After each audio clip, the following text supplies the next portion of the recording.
पूज्य श्री हरि बाबा जी महान संत हुए हैं। उनके साथ नित्य कुछ न कुछ संत मंडली रहती ही थी। एक समय हरि बाबा के साथ कुछ प्रेमी संत यात्रा करने गए थे। उन संतों में एक संत के पास बड़े सुंदर शालिग्राम भगवान थे। वे संत उन शालिग्राम जी को हमेशा साथ लिए रहते थे। ट्रेन से यात्रा करते समय बाबा ने शालिग्राम जी को बगल में रख दिया और अन्य संतों के साथ हरि चर्चा में मग्न हो गए। जब ट्रेन रुकी और सब संत उतरे तो वे शालिग्राम जी वहीं गाड़ी में रह गए। संत अपनी मस्ती में उन्हें साथ लेकर आना ही भूल गए।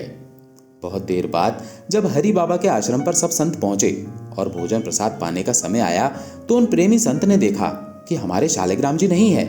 संत बहुत व्याकुल हो गए, बहुत रोने लगे, परंतु भगवान मिले नहीं। उन्होंने भगवान के वियोग में अन्न जल लेना स्वीकार नहीं किया।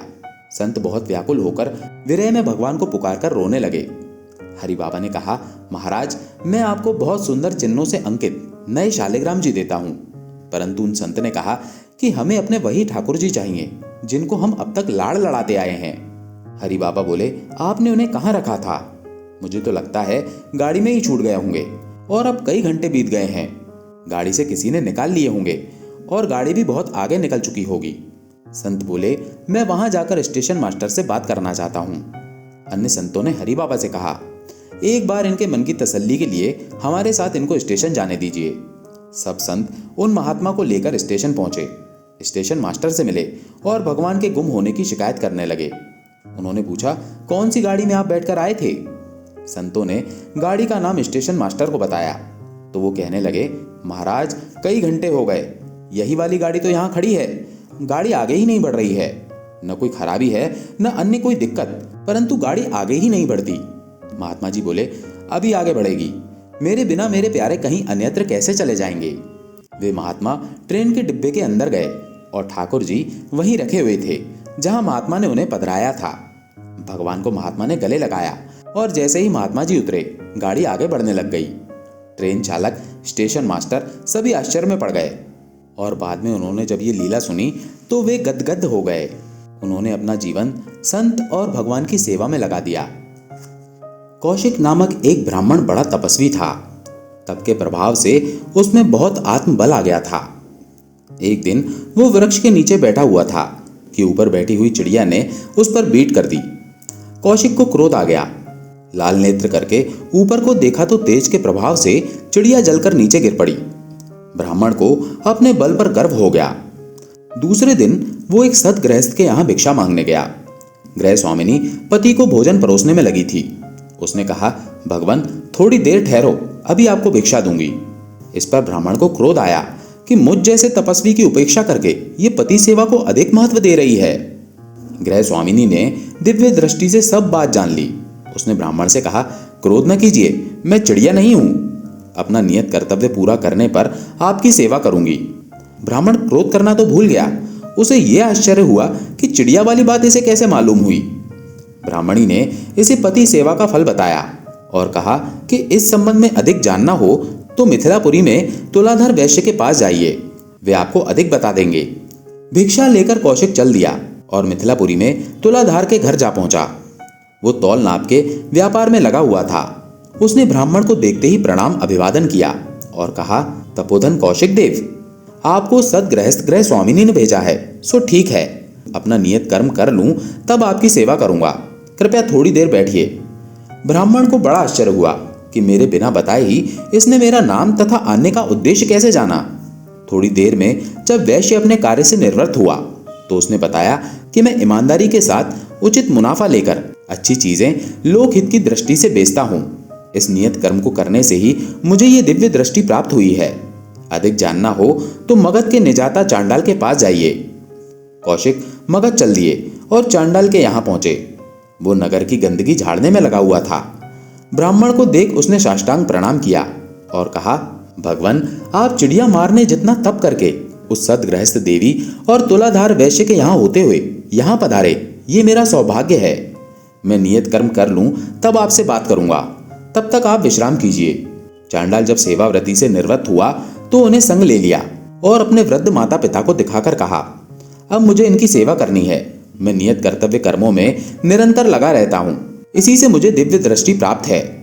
तब कौशिक की समझ में आया कि केवल तप साधना से ही नहीं, नियत कर्तव्य कर्म निष्ठापूर्वक करते रहने से भी आध्यात्मिक का लक्ष्य पूरा हो सकता है और सिद्धियां मिल सकती हैं। प्रसिद्ध विद्वान पंडित तोडरमल राजस्थान के रहने वाले थे। एक बार उन्होंने एक ग्रंथ लिखने की योजना बनाई। इसके लिए उन्होंने अपना पूरा ध्यान पठन पाठन और लेखन पर केंद्रित कर लिया। कार्य करते हुए उन्हें दिन महीनों का पता ही न चला। काफी समय बीत गया। एक दिन वो अपनी माँ के साथ भोजन करने बैठे। माँ ने बड़े प्रेम से टोडरमल को सब्जी परोसी, चपातियां दी और खाने के लिए कहा। टोडरमल ने एक टुकड़ा खाया, फिर दूसरा टुकड़ा खाया और खाते खाते रुक गए।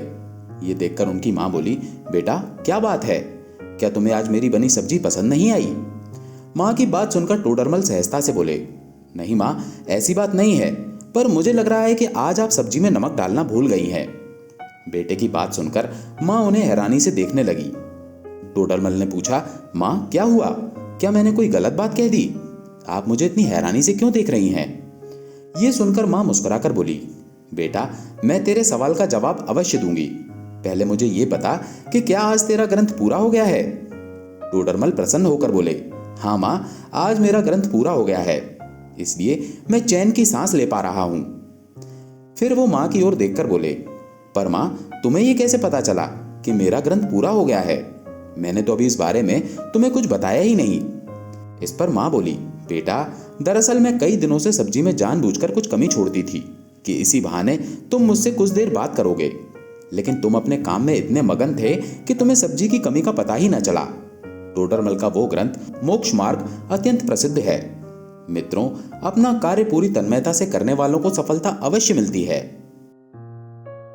श्री अयोध्या जी में एक उच्च कोटि के संत रहते थे। इन्हें रामायण का श्रवण करने का व्यसन था।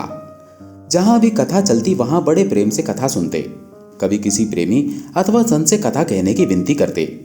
एक दिन राम कथा सुनाने वाला कोई मिला नहीं। वहीं पास में एक पंडित जी रामायण की पोथी लेकर जा रहे थे। पंडित जी ने संत को प्रणाम किया और पूछा, महाराज क्या सेवा करें? संत ने कहा, पंडित जी रामायण की कथा सुना दो, परंतु हमारे पास दक्षिणा देने के लिए रुपया नहीं है। हम तो फक्कड़ साधु हैं, माला लंगोटी और कमंडल के अलावा कुछ है नहीं, और कथा भी एकांत में सुनने का मन है हमारा। पंडित जी ने कहा, ठीक है महाराज। संत और कथा सुनाने वाले पंडित जी दोनों सरयू जी के किनारे कुंजों में जा बैठे। पंडित जी और संत रोज सही समय पर आकर वहां विराजते और कथा चलती रहती।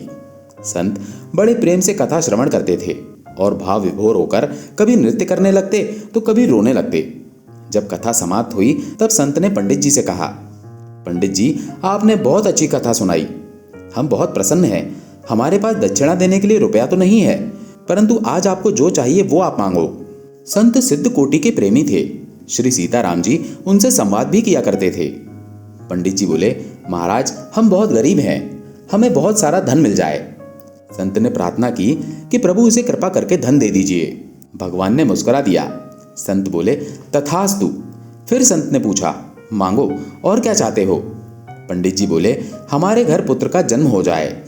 संत ने पुनः प्रार्थना की और श्री राम जी मुस्कुरा दिए। संत बोले, तथास्तु, तुम्हें बहुत अच्छा ज्ञानी पुत्र होगा। फिर संत बोले, और कुछ मांगना है तो मांग लो। पंडित जी बोले, श्री सीताराम जी की अखंड भक्ति प्रेम हमें प्राप्त हो। संत बोले, नहीं, ये नहीं मिलेगा। पंडित जी आश्चर्य में पड़ गए कि महात्मा क्या बोल गए। पंडित जी ने पूछा, संत भगवान ये बात समझ नहीं आई। संत बोले, तुम्हारे मन में प्रथम प्राथमिकता धन, सम्मान, घर की है, दूसरी प्राथमिकता पुत्र की है और अंतिम प्राथमिकता भगवान की भक्ति की है। जब तक हम संसार, परिवार, धन, पुत्र आदि को प्राथमिकता देते हैं तब तक भक्ति नहीं मिलती। भगवान ने जब केवट से पूछा कि तुम्हें क्या चाहिए, केवट ने कुछ नहीं मांगा। प्रभु ने पूछा, तुम्हें बहुत सा धन देते हैं? केवट बोला, नहीं। प्रभु ने कहा, ध्रुव पद ले लो। केवट बोला, नहीं। इंद्र पद, पृथ्वी का राजा और मोक्ष तक देने की बात की, परंतु केवट ने कुछ नहीं लिया। तब जाकर प्रभु ने उसे भक्ति प्रदान की। हनुमान जी को जानकी माता ने अनेकों वरदान दिए, बल, बुद्धि, सिद्धि, अमृतत्व आदि, परंतु उन्होंने कुछ प्रसन्नता नहीं दिखाई। अंत में जानकी जी ने श्री राम जी का प्रेम, अखंड भक्ति का वर दिया। प्रहलाद जी ने भी प्रभु से कहा कि हमारे मन में मांगने की कभी कोई इच्छा ही न उत्पन्न हो। तब भगवान ने अखंड भक्ति प्रदान की। तो दोस्तों, कैसी लगी आपको ये कथाएं कमेंट करके ज़रूर बताइएगा, और अच्छी लगी हो तो इस चैनल को सब्सक्राइब ज़रूर कर लीजिएगा। धन्यवाद।